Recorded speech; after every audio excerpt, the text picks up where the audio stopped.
Bonjour, c'est Ursule encore. On est le 24 mai 2022. Alors, je viens sur la trompette ce matin encore et je viens proclamer le retour de notre Seigneur Jésus-Christ. Soyons tous bénis, Amen. Et que sa joie soit notre force en ce jour. Amen et Alléluia. Alors, comment voir Jésus? Comment voir Jésus?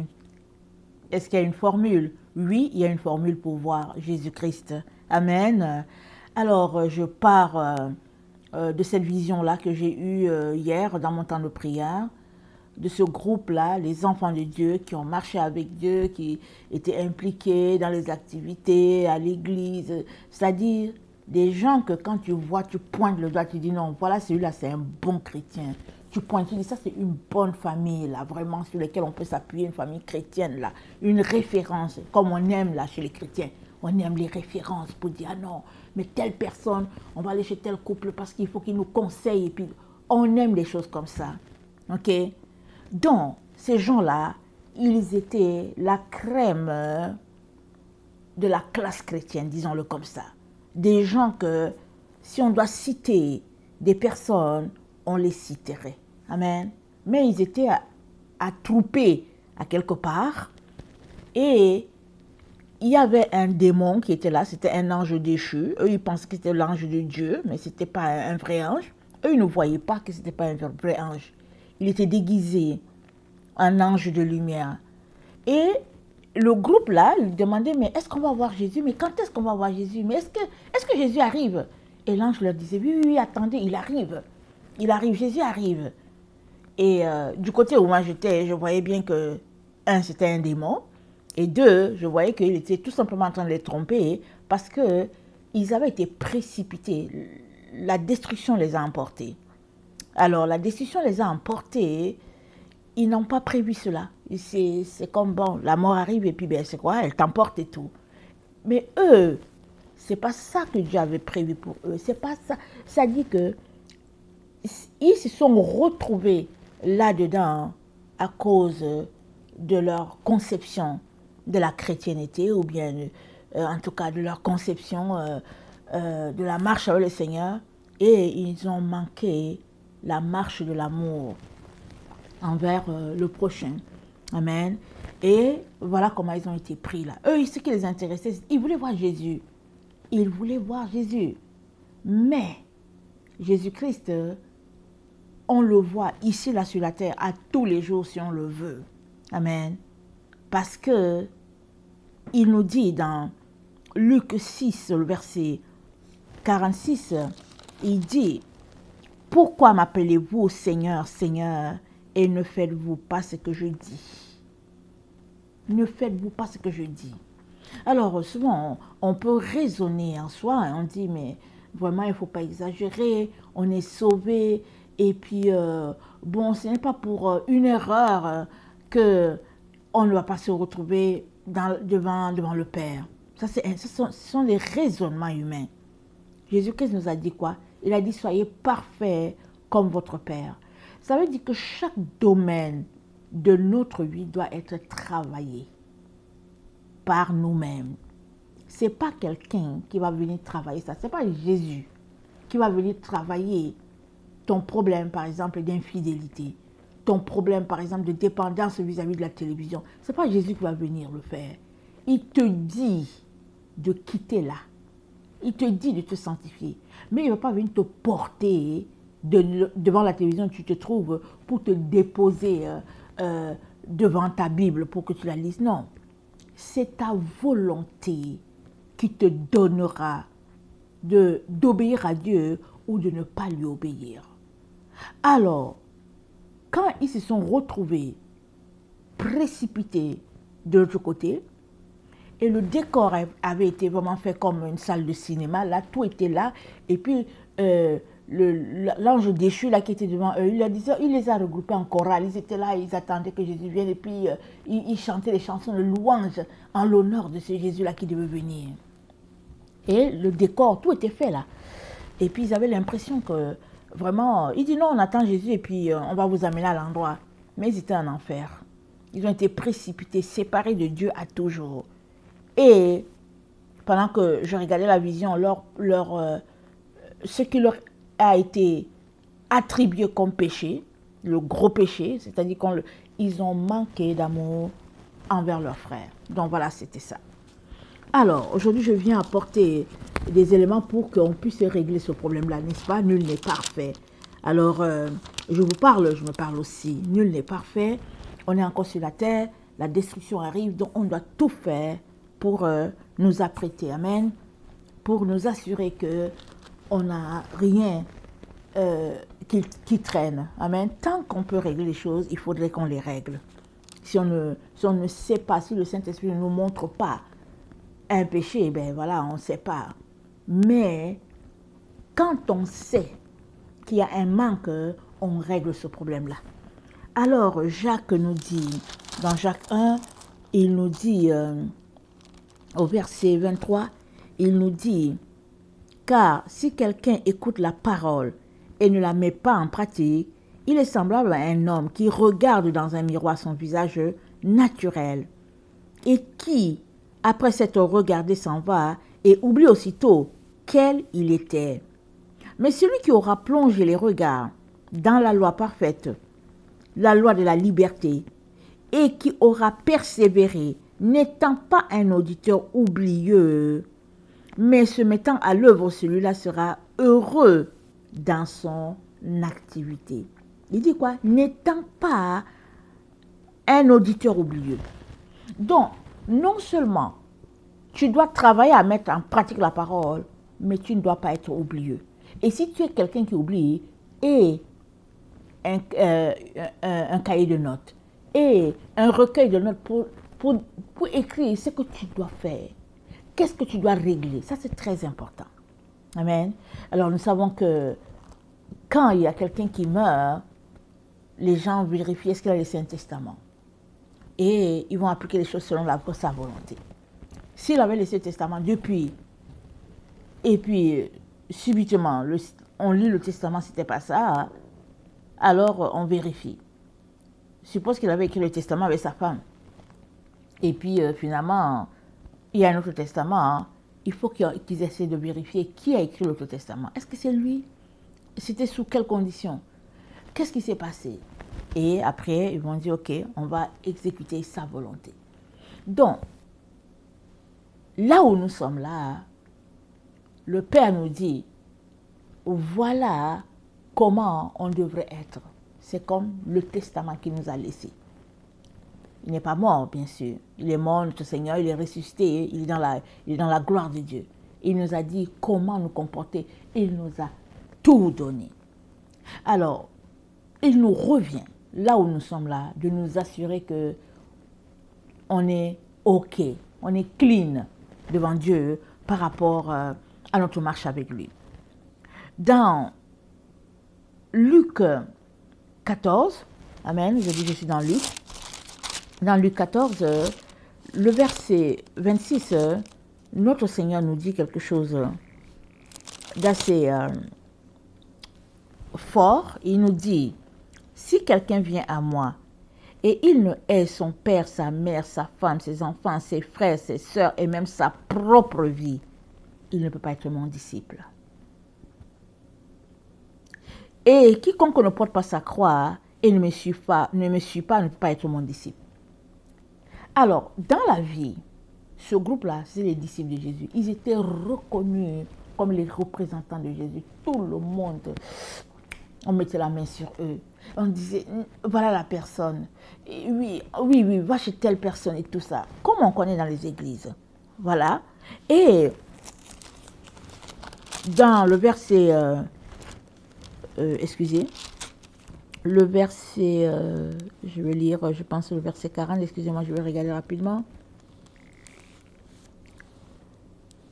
Je suis dans Luc 14.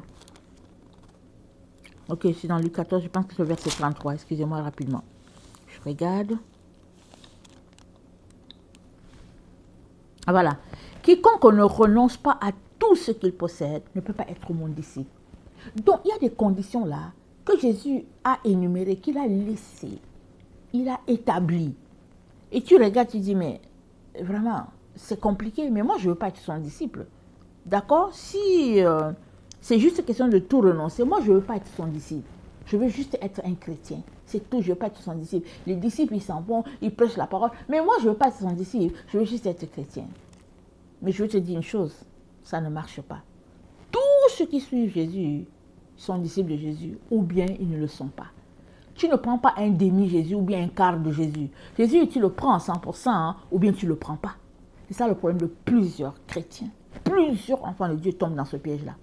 Ils viennent te dire que non, mais au fait, je suis un chrétien laïque, et puis dans la semaine, j'enseigne, mais voilà, dans la semaine, je travaille, j'ai mon emploi séculier, et puis bon, le week-end, je consacre ça à Dieu, et puis donc. Mais ça ne marche pas.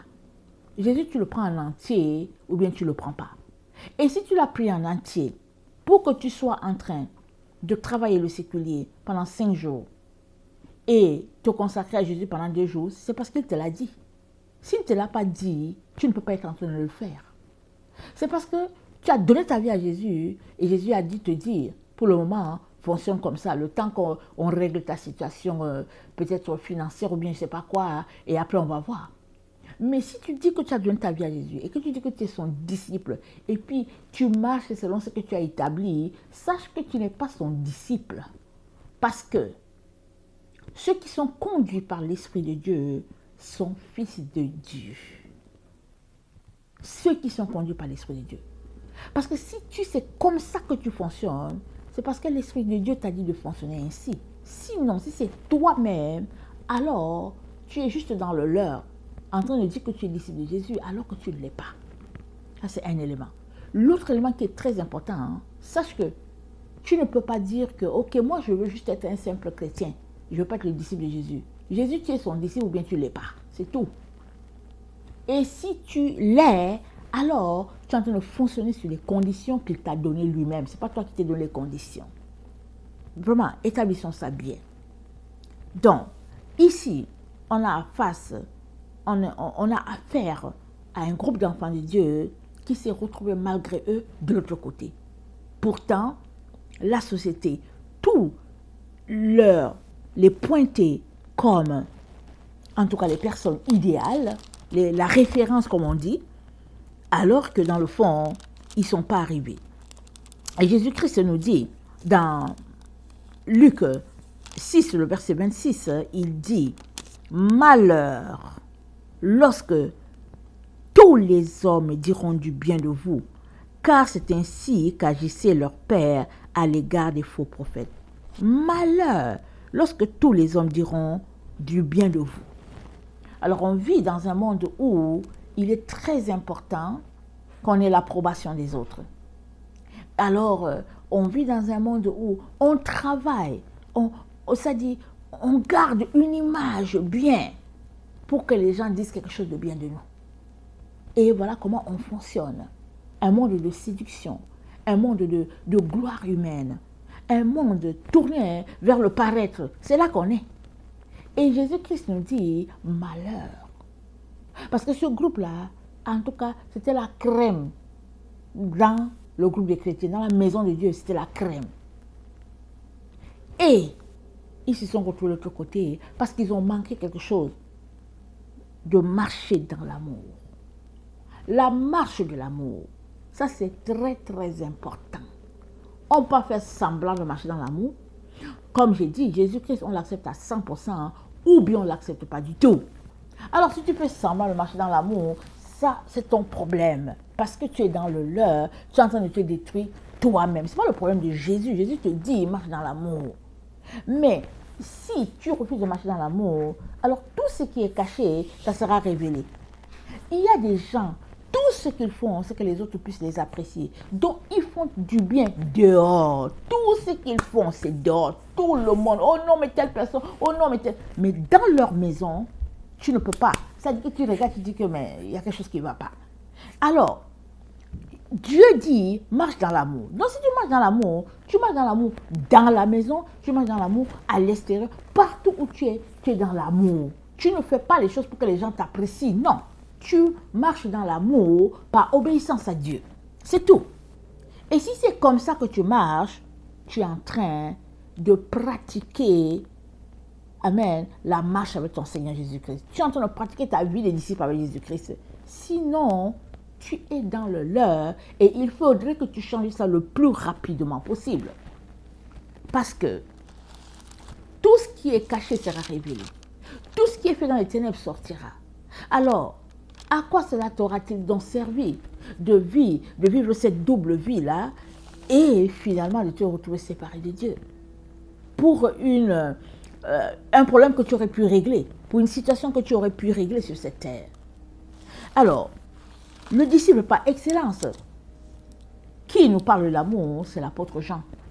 Et j'aimerais vous recommander de lire l'épître de Jean, non, l'évangile de Jean, et de lire les épîtres de Jean. Vous serez étonné de combien de fois il parle d'amour, mais cet amour va vous imprégner, ça va vous envelopper, parce que il avait l'amour.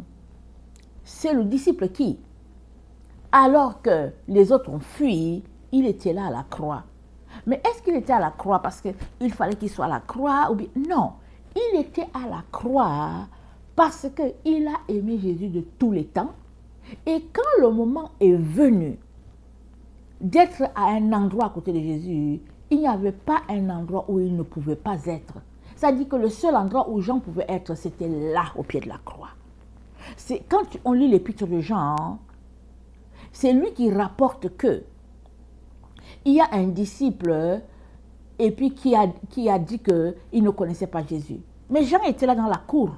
Il était là, avec Pierre. Mais c'est à Pierre que les gens disent que mais toi, certainement, tu étais aussi de cet homme. C'est Pierre. Pierre a dit, je ne le connais pas. Jésus-Christ, avant d'aller à la croix, a exposé à Pierre son problème d'hypocrisie. Alors, Jean était là, il a tout vu. Alors, si Jean s'est retrouvé au pied de la croix, ce n'est pas par hasard. Il s'est retrouvé là parce qu'il avait déjà une marche franche d'amour vis-à-vis de son Seigneur. Et la marche de l'amour, ça se pratique. On peut naître dans une famille où l'amour est tissé. Mais on peut aussi naître dans une famille où ce n'est que la haine. Mais tout cela là, Jésus-Christ est capable de te donner l'amour qu'il faut parce que lui, il est venu pour nous transformer. Il n'est pas venu pour nous prendre, pour nous enlever au ciel. Si c'était ça, dès que tu donnes ta vie à Jésus, allez, il t'enlève de la terre et tu es parti. Mais non, il est là pour nous transformer. On est des êtres imparfaits. Étant des humains, on est imparfaits. Alors, chacun a son type d'imperfection.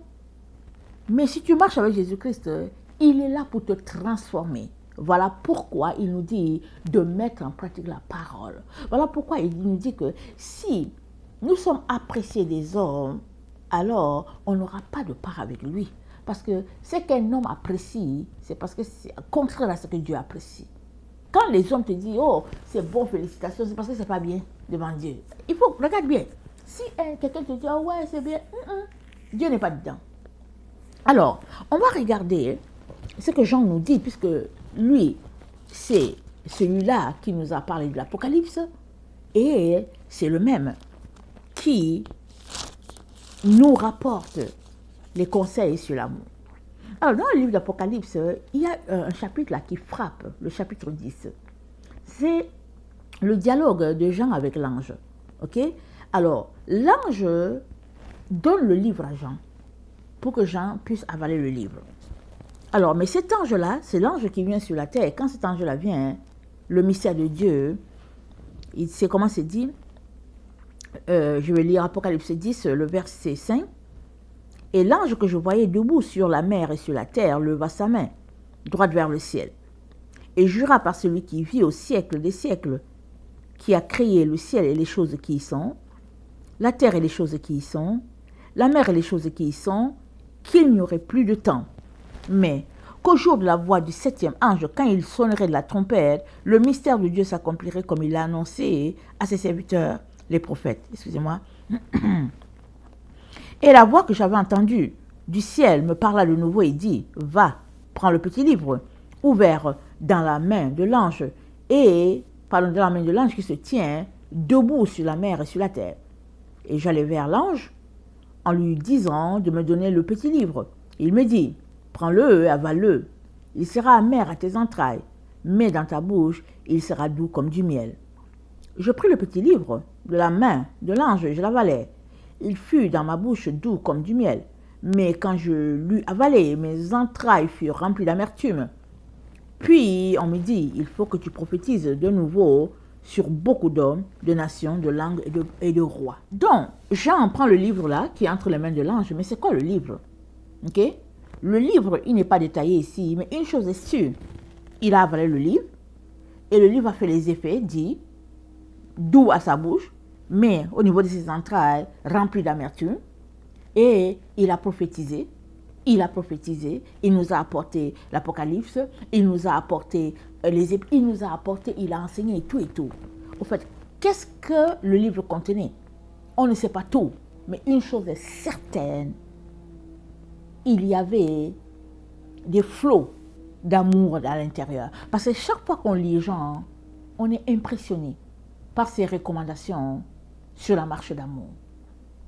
Alors, est-ce que c'est pour cela que Jean a reçu l'Apocalypse, a reçu la révélation de l'Apocalypse? Je ne sais pas, Dieu sait à qui il permet telle révélation ou telle autre. C'est Dieu qui appelle chacun selon son bon vouloir. Mais une chose est certaine, c'est que si toi et moi voulons voir ce Jésus-là, comme les autres là qui voulaient le voir, on ne peut pas négliger la marche de l'amour vis-à-vis de notre semblable. Jésus-Christ a dit quoi? Il y a 2 commandements. Tu aimeras l'Éternel ton Dieu de tout ton cœur, de toute ton âme, de toute ta pensée, de toute ta force. Ça, c'est la relation verticale. Tu aimeras ton prochain comme toi-même, la relation horizontale. Alors, aimer quelqu'un comme soi-même, ça veut dire que ce que tu ne veux pas qu'on te fasse, tu ne fais pas ça à l'autre. Ou bien, ce que tu aimerais qu'on te fasse, tu fais ça à l'autre. Si tu veux qu'on t'offre une paire de chaussures Nike de $300 et que c'est rouge, alors tu prends tes $300, tu vas offrir le Nike là à quelqu'un qui est là. C'est ça que ça veut dire. Alors il y en a des gens qui vont rester, qui vont dire, ah Seigneur, est-ce que tu m'as vraiment dit $300 la chaussure là? Seigneur, est-ce que c'est vraiment de toi? Oh non, Seigneur, c'est pas de toi. En tout cas, bon, on va aller à Walmart, on va trouver une chaussure de $20 à la personne. Et puis bon, et après cela, on va voir et puis tout ça, etc. Et non, non, non, Seigneur, c'est pas toi. Ok, c'est pas Seigneur. Je ne pense pas que c'est le Seigneur qui m'a parlé. Ah quoi? $300, c'est pas Jésus. Alors, on donne à la personne la chaussure de $20. Nous-mêmes, on s'en va. On dit oui, bon, en tout cas, j'étais là, le Seigneur m'a parlé, en tout cas, le Seigneur m'a béni. Et on va acheter la chaussure là, de $400, on s'assoit là. Ce n'est pas une marche d'amour. C'est un manque d'amour total.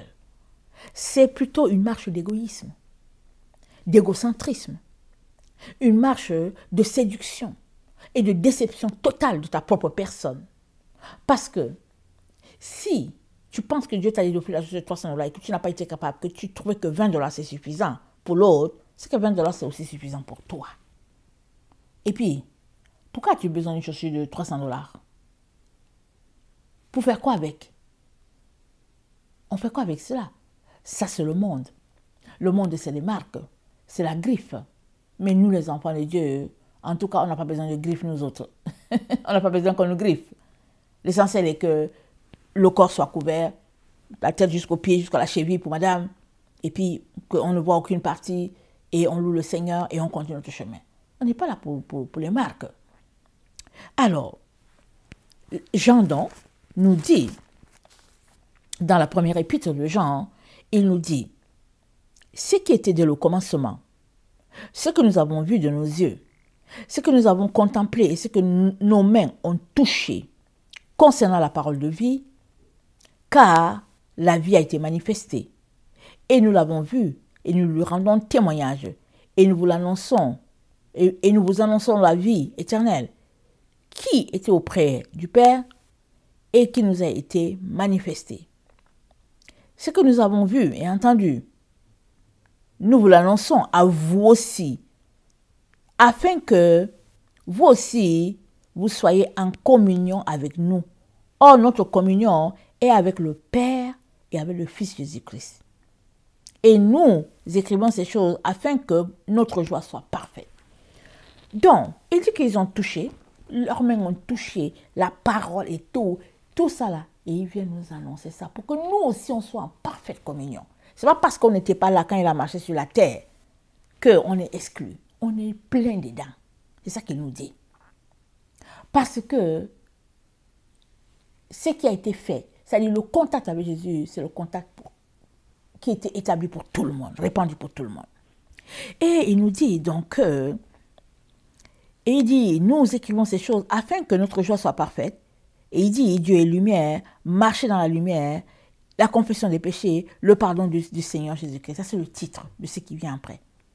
Question de dire que pour que tu ne te retrouves pas coupé de Dieu, la marche de la lumière, c'est ça, c'est primordial, c'est essentiel, c'est la chose la plus importante. Parce que nous étions tous ténèbres, alors Jésus est venu nous sortir de la lumière et nous avons besoin de faire des... Jésus est venu nous faire sortir des ténèbres, pour nous amener à la lumière. Et nous avons besoin de faire des pas par notre volonté pour avoir accès à toute la lumière possible. Toute la lumière possible.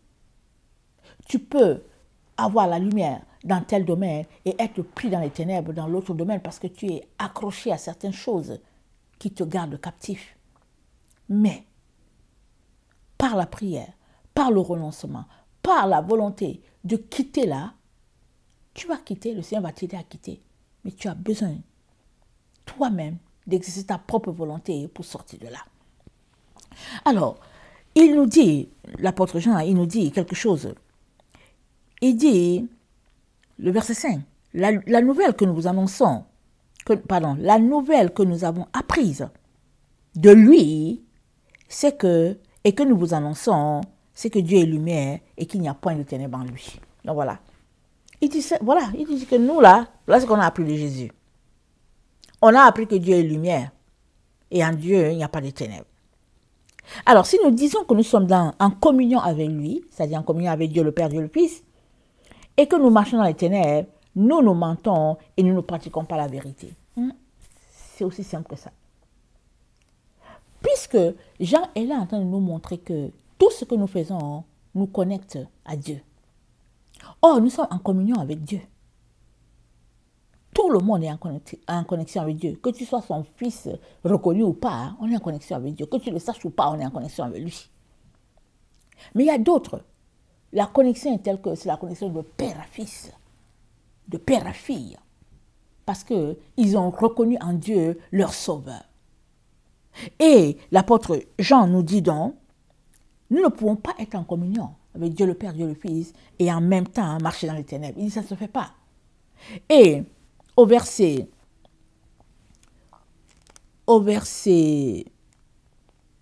attendez, et au verset de 1 Jean 2, le verset, attendez, je regarde mon verset, le verset 9. 1 Jean 2, le verset 9, il dit, c'est lui qui dit qu'il est dans la lumière et qui est son frère est encore dans les ténèbres. Celui qui aime son frère demeure dans la lumière et aucune occasion de chute n'est en lui. Aucune occasion de chute. Aucune. Et ce groupe-là, ils ont chuté parce qu'ils n'ont pas marché dans l'amour. En tout cas, c'est ça que le Seigneur m'a montré dans la vision. Ils n'ont pas marché dans l'amour envers leurs frères. Ils ont passé le temps à évangéliser, à faire les choses, donner leur dîme, aller en mission, faire ceci, faire cela. Mais ils ont décidé de boycotter les appels de leurs frères. Ils ont décidé de s'asseoir, tirer leurs frères vers en bas, les frères et les sœurs. Ils ont décidé de faire comme l'hippopotame. Vous savez l'hippopotame? Quand l'hippopotame vient voir le feu, l'hippopotame vient avec ses pieds et puis il disperse les braises. Il disperse comme si le feu fait que l'hippopotame doit éteindre le feu. L'hippopotame, c'est un peu comme ça. Quand il voit un feu quelque part, il vient tout simplement, il dérange le feu. Est-ce que c'est parce que ça a quelque chose à voir avec sa nature? On ne sait pas. Donc, c'est un groupe qui faisait comme l'hippopotame. Alors, il décide tout simplement de gâter l'appel de quelqu'un. Il décide tout simplement de boycotter l'œuvre de Dieu dans la main de quelqu'un. Il décide tout simplement de faire comme s'ils n'ont pas vu le besoin d'une personne. Il décide tout simplement de ternir l'image, ou bien ce que Dieu est en train de faire. Il décide, ou bien il décide tout simplement, non, non, non. Cette personne-ci, jamais elle ne va m'enseigner. Elle ne va jamais me donner quelque chose de la part de... Oh non, non, non, non, jamais. Je préfère aller m'asseoir au bord de la route que d'écouter cette personne. C'est-à-dire que des histoires comme ça. Alors voilà la cause, la raison pour laquelle ce groupe-là était là-bas. C'était juste ça, sa raison. Et puis, il y avait beaucoup de femmes dans le groupe. Les hommes, il y en avait aussi, mais il y avait beaucoup de femmes. Vous savez que les femmes, elles ont des sérieux problèmes de jalousie et puis de comportement et de comparaison. Elles vont voir une personne qui a sa chaussure jaune. Elle ne sait pas si la chaussure jaune, la personne a hérité ça de sa grand-mère. Elle va dire chaussure jaune. Elle va aller dans un magasin. Je cherche une chaussure jaune. Est-ce que vous avez des chaussures jaunes ici? Je veux une chaussure jaune. On va dire, ah non, madame, c'est pas la mode. Oh non, mais est-ce que vous essayez de voir si vous ne pouvez pas commander une chaussure jaune pour moi? Parce que c'est ça les femmes. Elles sont là toujours en train de se comparer aux autres, alors que Dieu ne nous a pas appelés à cela. Mais il y a aussi des hommes qui font cela. Alors, là où nous sommes rendus tard dans l'avènement de notre Seigneur Jésus, là où nous sommes rendus, Jésus nous dit que la destruction est résolue, c'est-à-dire qu'une date a été arrêtée. Alors, est-ce qu'on va continuer à se comporter comme ça? Va-t-on continuer de rester dans des bassesses de ce genre? Ou bien allons-nous venir devant notre Dieu, genoux au sol, le front au sol en train de pleurer pour dire Seigneur, fais-nous grâce. Fais-nous grâce. Souvent, on a l'impression que, au fait, on est arrivé. C'est-à-dire, on n'a plus besoin. On se regarde, on dit, je ne sais plus quoi faire. Parce que Jésus-Christ m'a sauvé, il m'a donné la vie. Et puis bon, le salut en Jésus, je le salue par grâce. C'est-à-dire, on s'arrête. Si on s'écoutait, on n'en revenait pas. On est là, pris avec cette affaire de salut par grâce là, alors que Paul a juste donné une petite explication là, juste petit comme ça. Paul, il pratiquait, hein. Il pratiquait sa marche avec Dieu, il pratiquait ses commandements. Tous les disciples là, ils avaient une vie de pratique. Ils se levaient le matin, hein. Ils avaient des choses, ils étudiaient, ils faisaient leur ABC, leurs histoires, c'est-à-dire les règles, les préceptes, ils le faisaient. Parce que avant de te retrouver dans un groupe, pour être membre d'un groupe, il faudrait que tu travailles déjà sur toi-même. Et dans la culture hébraïque, ils sont élevés à travailler sur eux en permanence.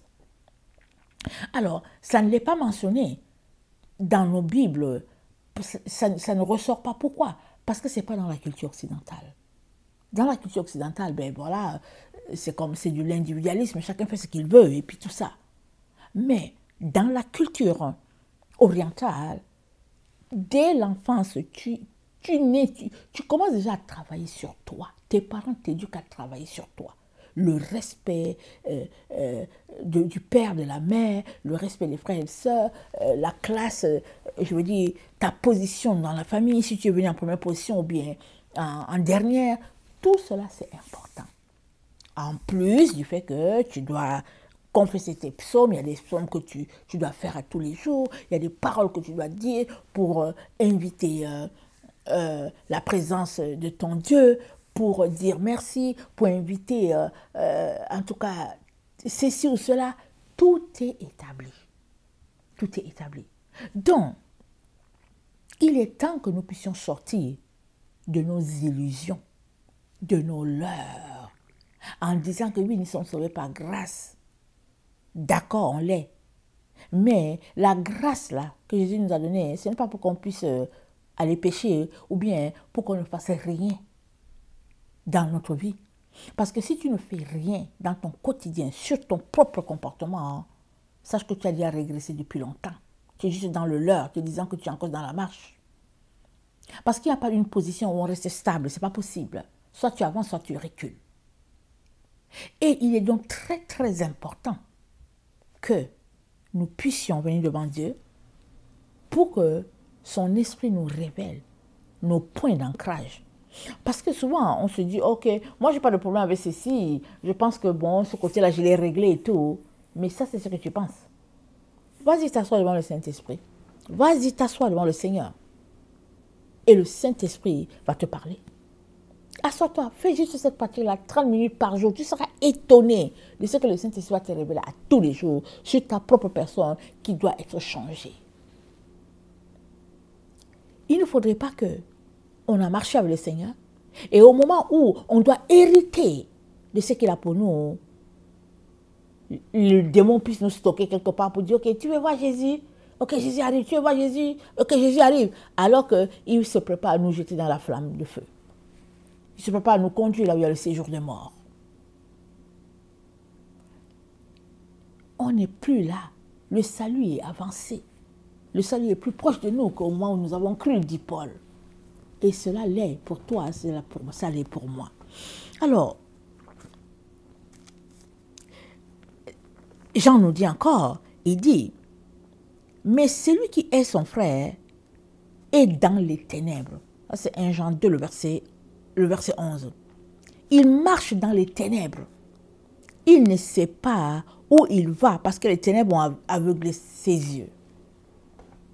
Mais celui qui est son frère. Mais tu peux dire que non, mais moi je ne le hais pas. D'accord, tu ne le hais pas, mais est-ce que tu l'aimes?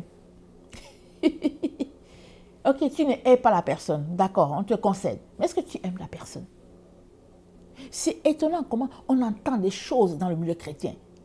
Ils disent, oh non, non, je ne veux pas voir la personne là. Elle m'énerve, elle m'énerve. Mais quoi? C'est quoi ton problème? La personne t'énerve. Dieu l'a mis sur la terre. Elle doit exister. Elle t'énerve pourquoi? Pourquoi est-ce que la personne t'énerve? La personne t'énerve parce que tu es narcissique. Tu veux juste que tout soit centré sur toi. C'est pourquoi la personne t'énerve. Ce n'est pas compliqué. Il y a des gens, ils ne veulent pas voir les autres. Dès qu'ils voient les autres, ils disent, oh non, non, non, tu ne veux pas voir la personne, pourquoi? L'univers ne se centre pas sur toi. Le créateur de l'univers même ne se centre pas sur lui. Il nous dit de l'adorer lui, parce que si on ne se met pas à adorer Dieu, le diable va nous récupérer, c'est tout. Parce que le diable, c'est le narcissique des narcissiques des narcissiques qui existent. Tout son univers, c'est lui, lui. C'est voilà pourquoi, dès que Dieu a parlé à ses enfants, il est venu arracher entre les mains de Ève. Et pourquoi? Parce que non, lui, c'est pour lui. Tout est à lui. Mais Dieu, dans son grand amour, nous a aimés. Et il nous a dit, écoute, Israël, l'Éternel, ton Dieu, est le seul Dieu. Tu n'auras point d'autre Dieu devant ma face. Premier commandement. Comment ça nous dit comme ça? Quelqu'un qui ne connaît pas Dieu va dire, ah, mais c'est quoi? Pourquoi est-ce qu'il veut juste qu'on l'adore lui? Il y a des gens comme ça qui posent des questions comme ça. Mais pourquoi est-ce que quelqu'un peut te poser une question de ce genre? C'est parce que la génération qui est la nôtre a été éduquée, élevée à être centrée sur elle. C'est-à-dire que tout nous appartient, tout, nous sommes le centre, tout. Mais s'il y a une personne que tu dois adorer, c'est celui qui t'a créé. S'il a créé, alors j'espère que tu seras reconnaissant envers lui pour juste venir dire, Seigneur, merci pour le soleil que tu nous as donné aujourd'hui. Alors, le temps n'est plus à s'amuser, mais le temps est à rassembler les différents éléments de notre vie ou bien les différents points de notre vie pour voir est-ce que nous avons des choses à régler dans notre marche avec le Seigneur.